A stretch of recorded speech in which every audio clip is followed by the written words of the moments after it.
자, 사람들이 들을 때는 치매라고 하면 치매가 어떻게 이렇게 시가 될 수 있겠느냐라는 얘기를 하더라고요. 그래서 이제 제가 이제 치매를 해서 시를 썼다라고 하니까 그럼 대체 그 내용은 어떤 내용이겠느냐.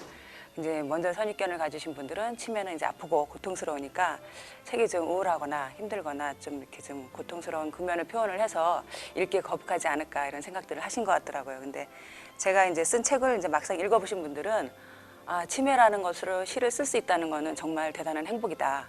그런 얘기를 했고, 저도 역시 치매가 저를 굉장히 힘들고 고통스럽게 할 줄 알았는데 그것이 이제 어느 부분에서는 이제 시로 표현되는 부분이 있더라고요. 그래서 이제 그렇게 하면서 아, 제가 이제 이 치매라는 그 어려운 부분을 시로 이렇게 다 승화하면서 견뎌나갈 수 있다는 거는 저도 그렇게 견뎠지만 다른 분들도 견딜 수 있으리라 하는 그런 희망이 생겨서 네, 그런 의도로 썼습니다. 배경은 사실은 제가 저를 치유하고자 썼습니다. 처음에는 이제 제가 어차피 이제 시인이었고 또 이제 수필을 썼으니까 저의 이제 주변에 있는 모든 일들은 다 이제 저의 이제 글의 소재가 되었지요. 이제 근데 그 중에서 이제 저를 제일 힘들게 하고 제일 저와 밀접한 관계가 되는 것이 이제 저희 시어머니께서 이제 치매에 걸리신 일이었어요. 그래서 그것으로는 어떻게 이제 저를 그러니까 마음을 다스려야 되는데 그게 이제 어머니랑 부딪힐 일이 생길 때마다 이제 그거를 에피소드 삼아서 그거를 이제 시를 한두 번 써보니까 아, 어머니가 왜 그런 행동을 하셨을까 이제 이해 못하는 행동들이 참 많습니다. 근데 이제 그 행동들을 하셨을까 그 뒷면을 생각하게 되고 그러다 보니까 이제 그것이 이렇게 시로 표현이 된다는 것은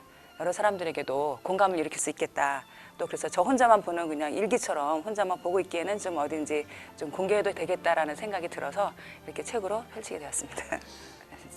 제가 사실은 치매 가족을 가지고 있는 당사자로서 처음엔 참 뭐랄까 그게 우울하게 다가왔고 제가 굉장히 마음에 그러니까 이 세상에 나보다 더 불행한 사람이 있을까 나는 진짜 피 한 방울 살 한 점 안 섞인 사람으로 인해서 이렇게 불행하게 살고 있는데 내가 진짜 어머니의 똥오줌을 닦아가면서 이렇게 평생을 살아야 되는데 이게 정말 나한테 주어진 형벌이 아닐까라는 생각도 했습니다. 그래서 저는 이제 지금은 그걸 다 이겨냈어요. 다 이겨내고 이제 치매도 시가 되는 여자가 되면서 이제 시를 쓰면서 그걸 다 이겨냈기 때문에 제가 정말 바라는 것은 여러 사람이 다 치매라는 것을 이제 이해했으면 하는 바람도 있고요. 또 뭐냐면 가족이 누군가가 치매에 걸렸거나 이제 치매보다 더 아픈 병도 있겠지만 여기서는 제가 치매라고 말을 했기 때문에 그러한 것이 있었을 때 그거를 헤쳐나갈 수 있는 방법이 있다는 걸 제가 조금 알려드리고 싶었고요. 그리고 이제 그런 것을 통하여서 또 이제 그거 말고도 그거 못지않게 또 괴로운 일들이 많이 있지 않습니까? 그런 사람들이 아, 치매라는 것도 시가 된다는데 그거보다 더 아픈 것들도 혹시 좋은 방면을 생각해낼 수 있지 않을까 하는 그런 것들 찾아냈으면 하는 게 제 바람이고요. 그다음에 저는 아무튼 이 치매도 시가 되는 여자가 모든 그런 분들에게 희망이 되었으면 좋겠습니다.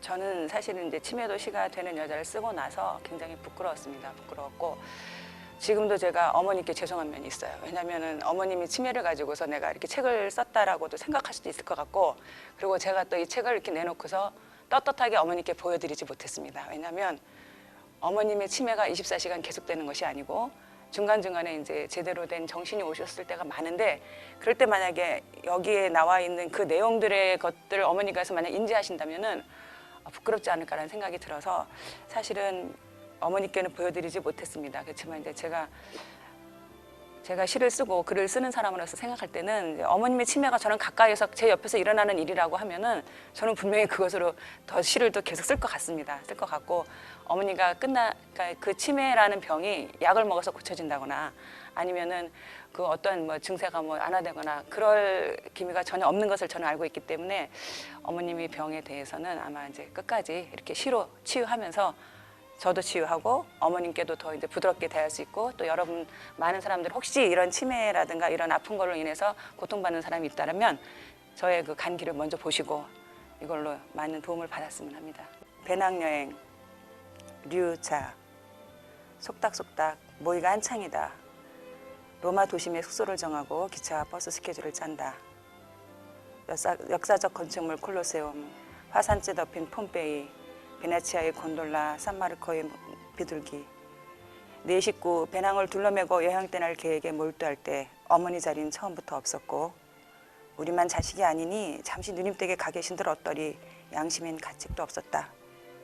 발산동에서 독산동 30분 가는 그 길도 여행이라고 발그레 설레는 어머니. 짧은 드라이브를 끝낸 어머님의 한마디 아들 눈에 무거운 눈물 맺힌다. 나도 배낭 멜 수 있는데